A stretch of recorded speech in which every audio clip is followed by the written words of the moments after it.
ठाकुर जी से कोई भी संबंध जोड़ लो वो निभाते हैं। हमारे एक आचार्य हुए स्वामी श्री यामुनाचार्य जी महाराज, उन्होंने एक ग्रंथ लिखा है आलवंदा, कभी आप उसको पढ़ना समय मिले तो।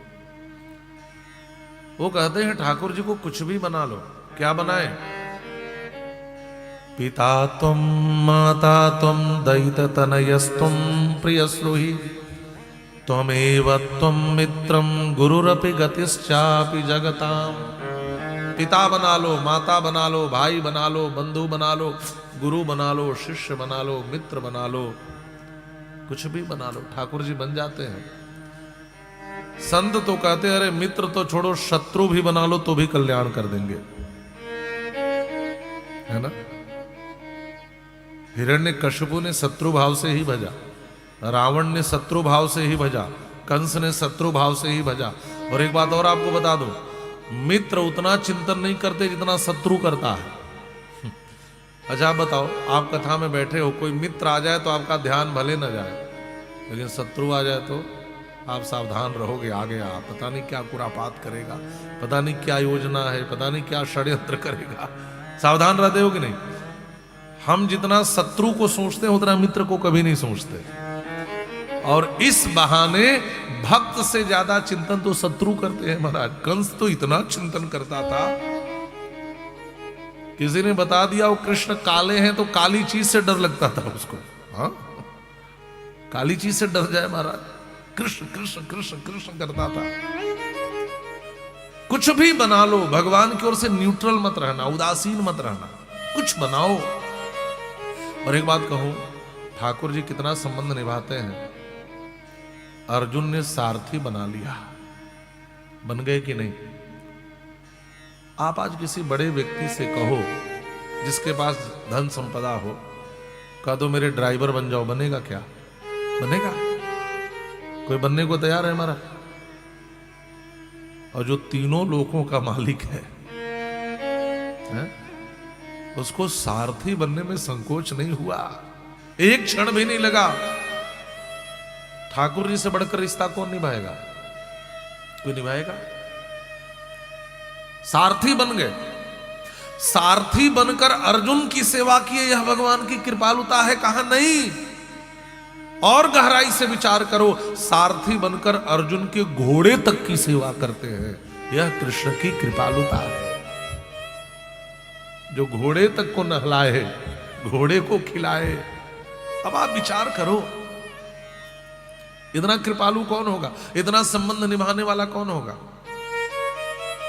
दुनिया वालों से रिश्ता जोड़ो नहीं निभाएंगे, ठाकुर जी से जोड़ो निभाएंगे। भगवत आनंद पादी स्वामी श्री रामानुजाचार्य जी महाराज भी संबंध की बात करते हैं, ठाकुर जी से संबंध बनाओ। हमारे अयोध्या में तो बहुत सी परंपरा में संबंध पत्र दिया जाता है, ठाकुर जी से संबंध जोड़ा जाता है। बिना संबंध के कुछ होता नहीं है।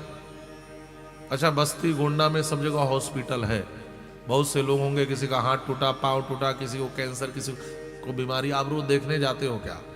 जाते हो? नहीं जाते। लेकिन आपका कोई संबंधी भर्ती हो जाए तो दौड़ कर जाते हो। क्यों? क्योंकि आपका उससे रिश्ता है, संबंध है। इस संसार का एक नाम है दुखालय।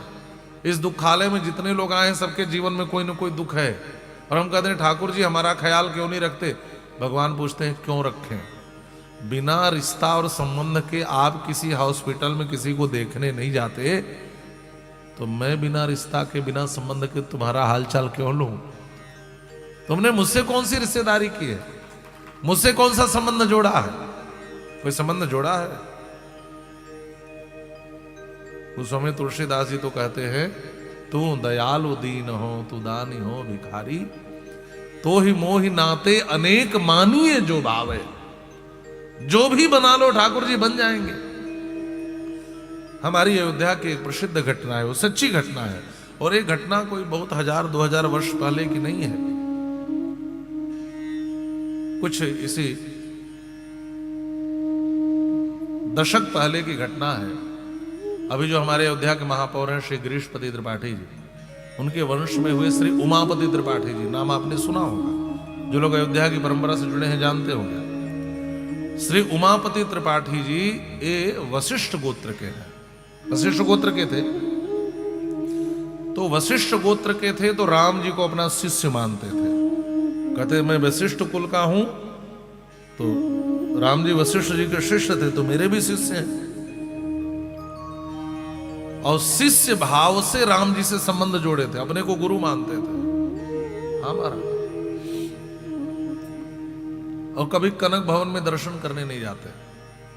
तो एक बार विद्वानों ने आरोप लगाया, कहा देखो तो इतने बड़े सिद्ध हो गए कि राम जी को चेला मानते हैं और कभी कनक भवन में दर्शन कर इतने बड़े सिद्ध हो गए। लोगों ने पूछा कि क्यों नहीं जाते, तो कहे कि कैसे जाऊं, राम जी हमारे शिष्य हैं और उनके साथ मेरी बहू माने श्री जानकी जी वहां बैठी हैं। आप लोग कनक भवन सरकार का दर्शन किए होंगे, श्री सीताराम जी बैठे हैं। ऐसे युगल छवि संसार में और कहीं मिलेगी नहीं। जब भी समय मिले दर्शन करने जरूर जाना महाराज, जरूर जाना।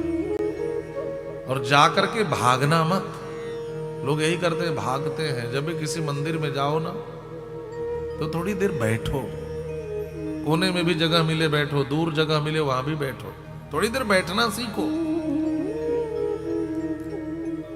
तो हमारे यहाँ अयोध्या में तो घंटों लोग ठाकुर जी को निहारते हैं, संत महात्मा बैठकर निहारते रहते हैं कनक बिहारी सरकार को। तो कहे वहां मेरी बहुरानी बैठी है, वहां जाऊंगा तो उनको संकोच होगा। तो लोगों ने कहा कुछ भी मान लो और भगवान जो है स्वीकार करने लगे। तो एक दिन पंडित श्री उमापति त्रिपाठी जी लोगों के व्यंग को सुन सुनकर थक गए, तो एक दिन गए दर्शन करने के, भाई लोग करे तो चलो। और आप कनक भवन गए होंगे, जैसे बाहर की पूरी सीढ़ियां आप चढ़ेंगे वैसे ठीक सामने युगल सरकार की छवि विराजित है। और जैसे ही वो सीढ़ियां चढ़े उसी समय घटना घटी। वो पलक उठा करके और देखना चाहते थे, उसी समय श्री जानकी जी का मुकुट अपने आप नीचे गिरा और उनके घूंघट में फंस गया।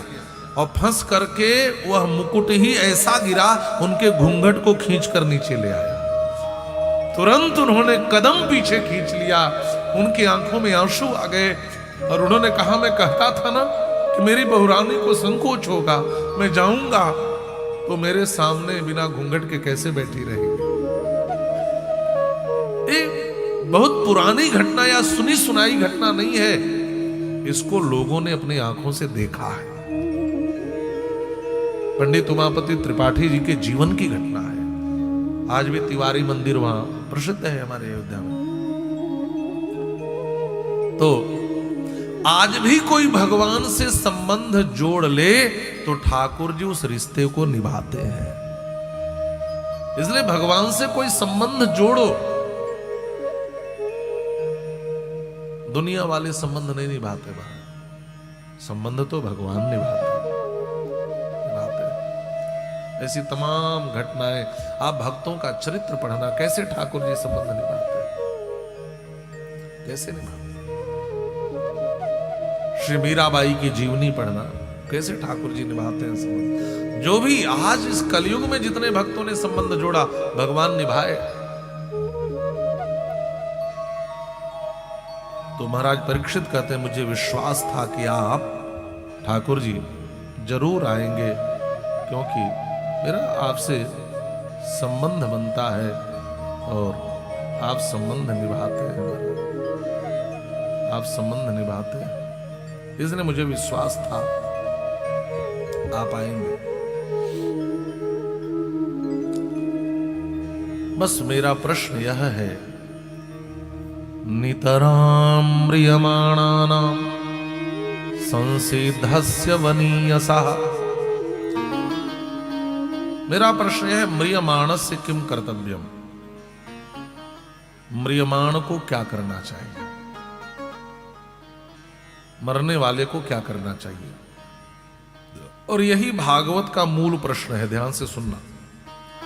भागवत का मूल प्रश्न क्या है कि मरने वाले को क्या करना चाहिए। यह श्रीमद् भागवत महापुराण मृत्यु दर्शन है। कैसे जीना चाहिए यह रामायण से सीखो, और कैसे मरना चाहिए भागवत से सीखो। है ना। क्या करना चाहिए रामायण से सीखिए, क्या नहीं करना चाहिए महाभारत से सीखिए, और कैसे मरना चाहिए भागवत से सीखिए। ये मृत्यु दर्शन है। अच्छा, यह प्रश्न केवल महाराज श्री परीक्षित का नहीं है, यह प्रश्न जीव मात्र का है, क्योंकि जीव मात्र म्रियमाण है, और म्रियमाण का कर्तव्य क्या होना चाहिए। हम सब म्रियमाण हैं, हम सब मरने वाले हैं, तो मरने वाले को क्या करना चाहिए, यह प्रश्न सबके लिए, सबका है महाराज, सबकी ओर से है। अच्छा, थोड़ा और गहराई से विचार करें तो म्रियमाण शब्द जो है व्याकरण में सानच प्रत्यय लगने से बनता है, और सानच प्रत्यय वर्तमान कालिक क्रिया के लिए होता है। आपको पता भी होगा जो व्याकरण पढ़े। इसका मतलब यह है कि मरने का मतलब यह मत समझना कि मैं किसी दिन मरूंगा, ऐसा नहीं है। हम हर क्षण मर रहे हैं, वर्तमान कालिक क्रिया है, सानच प्रत्यय है, म्रियमाण है हम सब, माने हम हर क्षण मर रहे हैं। आप कहेंगे कैसे? अच्छा, आजकल लोग जन्मदिन मनाते हैं कि नहीं? हम 20 वर्ष के हो गए, 22 वर्ष के हो गए, मेरा बेटा 16 वर्ष का हो गया। अच्छा, मैं आपसे पूछता हूं, यदि 100 वर्ष का जीवन है और आप 22 वर्ष के हो गए, तो सच्चाई यह है कि आप 22 वर्ष जी लिए, ठीक है, लेकिन उससे भी बड़ी सच्चाई यह है कि आपके जीवन के 22 वर्ष समाप्त भी हो गए। आप 22 वर्ष जिए भी और आप 22 वर्ष मरे भी। बात समझ में आ रही है? सांस का भीतर जाना जीवन है, और सांस का बाहर आना मृत्यु है। और हर श्वास पर हम जी भी रहे हैं, मर भी रहे हैं, हम जी भी रहे और मर भी रहे हैं। और हमारे यहां कितना सुंदर शब्द प्रयोग करते हैं महाराज, कहते हैं उस व्यक्ति ने आखिरी सांस ली, बस यही मृत्यु है। एक बार सांस बाहर है और भीतर न जाए तो समझिए कि हम चले गए या वो चला गया, बस यही है। सांस का भीतर जाना जीवन है, और सांस का बाहर आना मृत्यु है। और यह क्रिया हर क्षण हो रही है। हम केवल एक दिन मरेंगे